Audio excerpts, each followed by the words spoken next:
Ja, Kristinn, fyrsti leikur búinn, nýja brumið farið af þessu öllu saman. Hvernig eru tilfinningar svona beint eftir þennan leik?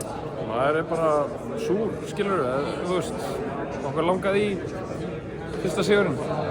En síðan það líka bara þannig að maður getur verið súr núna fram eftir degi og síðan bara fókus komin á næsta leik, þú veist, þetta stutt á milli í þessu móti og 2 risaleikir coming up fyrir okkur. Og við þurfum bara, þú veist, við getum verið í rútunni súrir og upp á hótel og síðan þurfum við bara að fókusa á næsta play, sko. Það var nú ekki alls næmt hjá okkur. Fyrri hálfleikurinn virkilega flottur, haldið þeim í 36 stigum. Í seinni hálfleikum einhvern veginn dettur botninn úr því að þeir eru samt þarna rétt fyrir aftan. Já, þetta var svona, þú veist, þeir fóru bara að setja kannski skot sem, þú veist, við vorum búin að gera ráð fyrir að þeir myndu taka en við myndum kannski treysta að þeir var ekki bara að setja nú ný og við vorum bara, þú veist, áttum erfiðan leik skotlega og það svolítið bara munurinn í dag. Belgía, laugardaginn, fá vantilega bara í recovery og róla hitt á morgun.